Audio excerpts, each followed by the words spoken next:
बिस्मिल्लाहिर्रहमानिर्रहीम। अस्सलाम वालेकुम viewers, welcome to my channel cooking with Malika. उम्मीद है कि आप सब खैर आफियत से होंगे। अल्लाह ताला आपको हमेशा खुश और आबाद रखे, आमीन सुम्मा आमीन। तो व्यूअर्स, जैसा कि आप जानते हैं सर्दी का मौसम है और सर्दी के मौसम में गाजर की खीर ना बनाई जाए ये कैसे मुमकिन है। ये तो सर्दियों के मौसम की एक खास सौगात होती है जो हर घर में ही तैयार की जाती है। तो आज हम ये गजरेला तैयार करने वाले हैं, जिसको आप गाजर की खीर भी बोल सकते हैं, गजरेला भी बोल सकते हैं। आपको इंशाल्लाह ये रेसिपी बेहद पसंद आएगी, तो सोचा क्यों ना आपसे ये रेसिपी शेयर कर दें। 3 किलो दूध की मदद से आप मज़ेदार सा गजरेला कैसे तैयार कर पाएंगे, इंशाल्लाह सारी ही बातें आपसे शेयर होने वाली हैं। रेसिपी को आखिर तक वॉच कीजिएगा ताकि कोई भी स्टेप आपसे मिस ना हो सके। तो यहाँ पे हमने 3 किलो के करीब दूध एक बर्तन के अंदर डाल दिया था और बर्तन को रख दिया था चूल्हे के ऊपर। इसको अच्छे तरीके से बॉयल आने दिया। जैसे ये बॉयल आएगा ना दूध, और दूध को हमें पकाना है तकरीबन 4 से 5 मिनट के लिए, ताकि एक अच्छा सा फ्लेवर इसके अंदर डेवलप हो जाए। याद रहे व्यूअर्स, दूध आप खालिश लीजिएगा, जितना खालिश दूध आप लेंगे ना उतना ही मज़ेदार ये खीर तैयार होगी।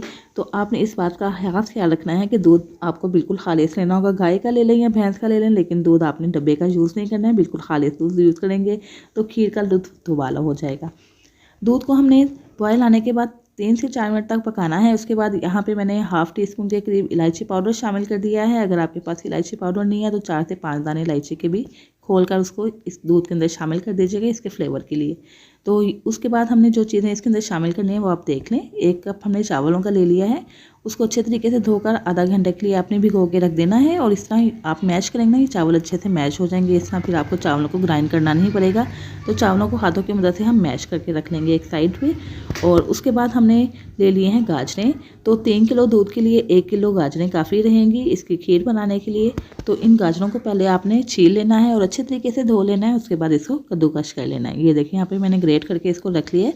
तो ये गाजरें और चावल हमें इस खीर के लिए रिक्वायर्ड होंगे, तो इनको हम तैयार करके रखते हैं एक साइड पे। और दूसरी जानिब इसके अंदर हमने जो इलायची पाउडर डाला था, इलायची पाउडर डालने के बाद भी दूध को पका लेंगे तकरीबन 2 से 3 मिनट के लिए। इससे क्या होगा कि इस दूध के अंदर बहुत ही अच्छा सा फ्लेवर डेवलप हो जाएगा इलायची का। और तकरीबन 2 से 3 मिनट तक पकाने के बाद इसके अंदर हमने शामिल कर देने हैं चावल।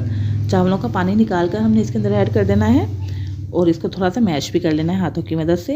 बर्तन को अच्छे तरीके से साफ़ करेंगे और उसके बाद हम इसके अंदर शामिल कर देंगे गाजरें, जो कि हमने धोकर ग्रेट करके यानी कि कद्दूकश करके रखी हुई थी, और उसको भी हमें इसके अंदर ऐड कर लेना है। गाजरें भी आप फ्रेश लीजिएगा, फ्रेश गाजरों का भी फ्लेवर बहुत अच्छा आएगा इस खीर के अंदर।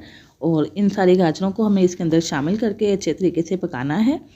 पकाने के लिए आपको तकरीबन 40 से 45 मिनट या 1 घंटा लग सकता है। ये फ्लेम पे डिपेंड करता है, जितना आपका फ्लेम अच्छा होगा उस लिहाज से आप इसको जल्दी या देर से कुक कर पाएंगे। तो यहाँ पे इसको इतना पकाना है कि इसका सारा पानी खुश्क हो जाए। और दरमियान में वक्फे वक्फे में आप मैंने चम्मच भी चलाते जाना है ताकि नीचे बैठ के जल ना जाए।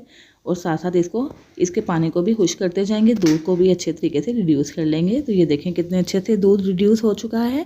जैसे ही दूध की मिकदार कम हो जाए, ये थोड़ा सा गाढ़ा हो जाए, तो उसके बाद हम इसके अंदर चीनी शामिल कर देंगे। यहाँ पे 1 कप के करीब मैंने चीनी शामिल की है। आप चीनी की मिकदार अपने टेस्ट के अकॉर्डिंग कम या ज़्यादा कर सकते हैं। चीनी शामिल करने के बाद इसको मिक्स करेंगे। और जैसे कि आप जानते हैं कि चीनी ऐड करने के बाद ये चीनी भी अपना पानी छोड़ती है, तो इस पानी को भी हमें खुश्क कर लेना होगा। तो तकरीबन 2 से 3 मिनट लगेंगे, इसका पानी ड्राई हो जाएगा। यहाँ पे साथ साथ चम्मच को भी हम चलाते जाएंगे। ये देखें कितने अच्छे तरीके से खीर तैयार हो चुकी है। जैसे ये गाढ़ी हो जाए और इसको बबल आना शुरू हो जाए ना, जैसे ये बबल आ रहे हैं, तो इसका मतलब है कि खीर तैयार हो चुकी है। इसको आप चूल्हे से उतार सकते हैं, लेकिन उससे पहले इसके अंदर कुछ ड्राई फ्रूट्स शामिल कर देंगे इसके फ्लेवर को बढ़ाने के लिए। तो यहाँ पे मैंने काजू, नारियल और बादाम को काट के इसके अंदर ऐड कर दिया है। आप इसके अंदर किशमिश भी ऐड कर सकते हैं, पिस्ता भी ऐड कर सकते हैं। जो भी ड्राई फ्रूट्स आपके पास अवेलेबल हैं आप इसके अंदर शामिल करके इसके फ्लेवर को बढ़ा सकते हैं। तो ड्राई फ्रूट्स शामिल करने के बाद इसको मिक्स करेंगे और ये बहुत ही अच्छे तरीके से गाढ़ी हो चुकी है।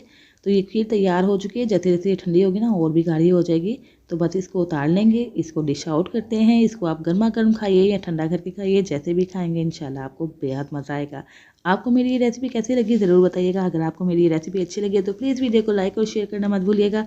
चैनल पर नए हैं तो चैनल सब्सक्राइब करके बेल आइकन प्रेस कर दीजिएगा, ताकि हर नई आने वाली वीडियो की नोटिफिकेशन आप तक फ़ौरन से पहुंच सके, जो बिल्कुल फ्री है। तो सर्दियों के मौसम की इस सौगात को आपने ज़रूर ट्राई करना है, बिल्कुल इसी तरीके के साथ मुझे फ़ीडबैक देना मत भूलिएगा। और यहाँ पे देखें इसको हमने डिश आउट किया है, कितनी मज़े की, कितनी यमी लग रही है। इसको आप सर्व करने से पहले ड्राई फ्रूट्स के साथ गार्निशिंग कर लीजिएगा, ताकि देखने में बहुत ज़्यादा गुड लुकिंग लगे। तो तो बस इंतज़ार किस बात का है, जल्दी से जाइए मज़ेदार सी यमी यमी सी गाजर की खीर बनाइए और खूब इंजॉय कीजिए। सर्दियों की सौगात है, बच्चों के लिए बनाइए, मेहमानों के आ जाने पे बनाइए या खुद का कुछ मीठा खाने का दिल चाहे तो मज़ेदार सी ये खीर बनाकर इंजॉय कीजिए। इसके साथ ही इजाज़त दीजिए, फिर हाजिर होंगी इंशाल्लाह एक नई रेसिपी के साथ। अपना बहुत सा ख्याल रखिएगा, मुझे भी दुआओं में याद रखिएगा। अल्लाह हाफिज़।